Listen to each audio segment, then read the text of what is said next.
Operation Bengal বলা হয়, তার মানে তো বাংলার বিরুদ্ধে লড়াই, বাংলার বিরুদ্ধে যুদ্ধ ঘোষণা। ভারতীয় জনতা পার্টির পশ্চিমবঙ্গ শাখার পার্ট টাইম রাজ্য সভাপতি এবং কেন্দ্রীয় প্রতিমন্ত্রী সুকান্ত মজুমদার অত্যন্ত স্পষ্টভাবে বিজেপির যে বাংলা বিদ্বেষী মানসিকতা, সেই মানসিকতা প্রকাশ করে দিয়েছেন। দেশাত্মবোধ, জাতীয়তাবাদ, দেশপ্রেম প্রত্যেক প্রকৃত ভারতবাসীর মধ্যে আছে, হিন্দু, মুসলিম, শিখ, খ্রিস্টান নির্বিশেষে, এটা অস্বীকার করার কোনো জায়গা নেই। কিন্তু তার মানে কখনোই এমনটা হতে পারে না যে ভারতবর্ষের সেনা জওয়ানদের ক্রেডিটকে কোনো একটি নির্দিষ্ট রাজনৈতিক দল বা সেই রাজনৈতিক দলের যারা সাঙ্গপাঙ্গ আছে তারা চুরি করবে এবং চুরি করে সেগুলিকে নির্বাচনে কাজে লাগাবে। এটা কখনোই কাম্য নয়, ভারতবর্ষের দস্তুর নয়। ভারতবর্ষের শুভবুদ্ধি সম্পন্ন সুধী নির্বাচক মন্ডলী এর বিরুদ্ধে জবাব দেবেন। অপারেশন সিঁদুর হয়েছিল পাকিস্তানি জঙ্গিদের বিরুদ্ধে, তার নাম দেওয়া হয়েছিল অপারেশন সিঁদুর। আপনারা দেখেছেন আমাদের রাজ্য সভাপতি, মানে আমি যে সংগঠনের সাথে সম্পৃক্ত আইটি সেলের, তৃণমূল কংগ্রেসের আইটি সেলের রাজ্য সভাপতি এবং দলের মুখপাত্র দেবাংশু ভট্টাচার্য অত্যন্ত স্পষ্টভাবে একটি বিষয় বলেছিলেন যে ধরুন পাকিস্তানের বিরুদ্ধে কোনো লড়াই হচ্ছে, বাংলাদেশের বিরুদ্ধে কোনো লড়াই হচ্ছে, তাহলে আমরা কি বলবো? Operation Pakistan, operation Bangladesh. পাকিস্তান এবং বাংলাদেশের বিরুদ্ধে লড়াই হচ্ছে বলেই আমরা বলছি। তেমনি যদি অপারেশন বেঙ্গল বলা হয়, তার মানে তো বাংলার বিরুদ্ধে লড়াই, বাংলার বিরুদ্ধে যুদ্ধ ঘোষণা। ভারতীয় জনতা পার্টির পশ্চিমবঙ্গ শাখার পার্ট টাইম রাজ্য সভাপতি এবং কেন্দ্রীয় প্রতিমন্ত্রী সুকান্ত মজুমদার অত্যন্ত স্পষ্টভাবে বিজেপির যে বাংলা বিদ্বেষী মানসিকতা, সেই মানসিকতা প্রকাশ করে দিয়েছেন। উনি অধ্যাপক মানুষ, ওনাকে ধন্যবাদ জানাই। যদি কোনো রাগঢাক না রেখেই বিজেপির যে বাংলা বিরোধিতা, বাংলার মাটির বিরুদ্ধে বিজেপির যে ক্রমাগত অবস্থান এবং বাংলার মাটিকে কুলসিত করার যে চক্রান্ত, সেটা এই অপারেশন বেঙ্গল শব্দ বন্ধের মাধ্যমে প্রকাশিত হয়েছে। দিল্লি থেকে নেতারা আসবে, অপারেশন বেঙ্গল করবে তৃণমূলকে সরাতে। আরে এটা তো 2019 সাল থেকে আমরা দেখা শুরু করেছিলাম, 2021 সালে এটা শীর্ষে পৌঁছেছিল, 2024-এ সমস্ত পরাকাষ্ঠা পার করে গেছে, 2026-এ শুধুমাত্র দিল্লি গুজরাট নয়, উত্তরপ্রদেশ থেকে শুরু করে, হরিয়ানা থেকে শুরু করে, মধ্যপ্রদেশ, রাজস্থান, উড়িষ্যা, আজকে যে যে রাজ্যে বিজেপি ক্ষমতায় আছে, যে প্রতিটি রাজ্যের নেতারা আসবেন, মুখ্যমন্ত্রীরা আসবেন। আমরা বলছি ডেলি প্যাসেঞ্জারই করুন, যত ইচ্ছা বাংলাতে আসুন, বাংলার মানুষ আপনাদের যথেষ্ট আতিথেয়তা করবে। আমরা অতিথি পরায়ণ, এই বাংলার মাটি অতিথি পরায়ণতা শেখায়। কিন্তু ফিরে যাবার সময় নরেন্দ্র মোদী, অমিত শাহ কিংবা যে নেতাই বাইরে থেকে আসুন, সেই সমস্ত বহিরাগত নেতাদের ফেরার সময় নির্বাচনের ফল ঘোষণার পর মাথায় করে একজোড়া হাওয়াই চটি নিয়েই ফিরতে হবে। দিদিও তো দিল্লিতে গেলেন পাওনা। নিশ্চিতভাবে দিদি দিল্লিতে কেন গেছেন? বাংলার মানুষের পাওনা আদায় করতে, বাংলার মানুষের প্রাপ্য আদায় করতে গেছেন মুখ্যমন্ত্রী হিসাবে।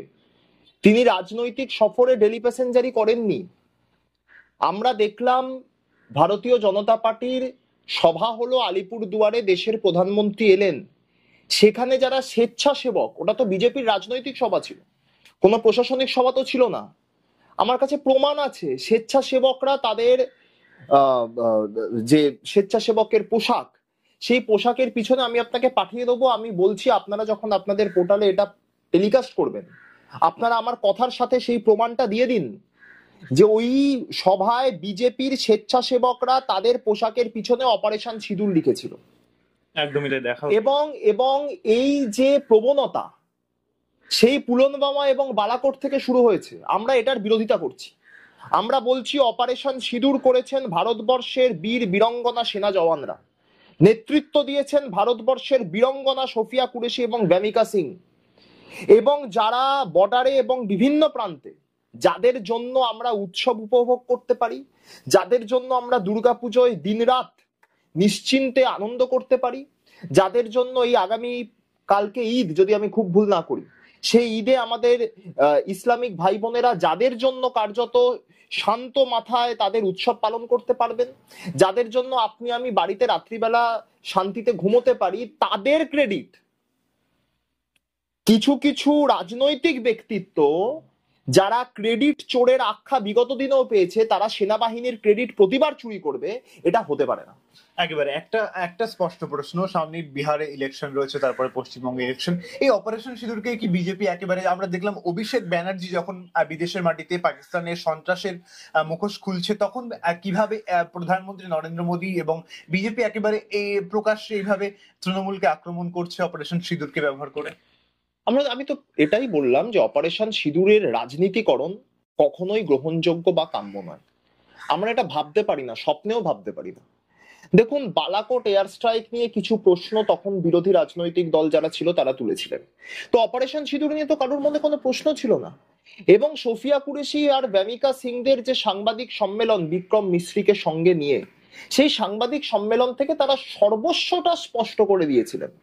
এবং একযোগে ভারতবর্ষের সমস্ত রাজনৈতিক দল, বাংলাদেশ ইস্যু হোক কিংবা পাকিস্তান ইস্যু, অপারেশন সিঁদুর ইত্যাদি ইত্যাদি, ভারতবর্ষের সমস্ত রাজনৈতিক দল বারংবার বলেছে এই ধরনের ইস্যুতে আমরা সর্বতোভাবে কেন্দ্রীয় সরকারের সাথে এবং পাশে আছি।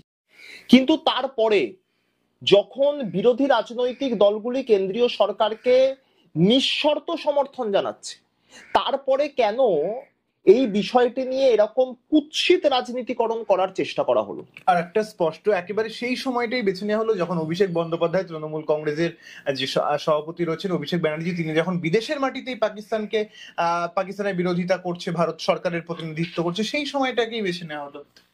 হ্যাঁ, মানে এটা তো ভারতবর্ষের মানুষের সামনে স্পষ্ট।